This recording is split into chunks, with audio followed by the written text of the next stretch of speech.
Pasi ka braktisur punën si kryetari i Bashkisë Shkodër dhe duke u vënë në shërbim të rilindjes, Benet Beci po shfrytëzon fondet publike për të bërë propagandë.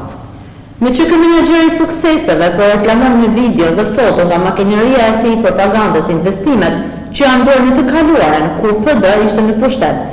Sot po përdor fondet publike duke shtruar asfalte elektorale dhe duke ndryshuar pllaka trotuaresh. Ky person, i cili në vend që të ushtrojë detyrën e kryetarit të bashkisë, është vendosur plotësisht në shërbim të fushatës elektorale dhe të shefit të tij, në shkelje të plotë me kodin elektoral, po kryen investime të paplanifikuar në buxhet të bashkisë.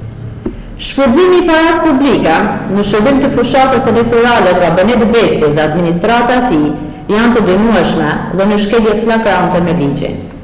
Partia Demokratike nuk është kundra investimeve, por shfrytëzimi i taksave publike në shërbim të rilindjes janë të papranueshme dhe të kundraligjshme. I bëjmë thirrje SPAK-ut dhe KQZ-s të reagojë ndaj shkeljeve flagrante që Benet Beci dhe rilindja po bëjnë, pasi nuk mjaftohen me presionin të administratës, por tashmë po shfrytëzojnë edhe taksat e qytetarëve në shërbim të fushatës elektorale.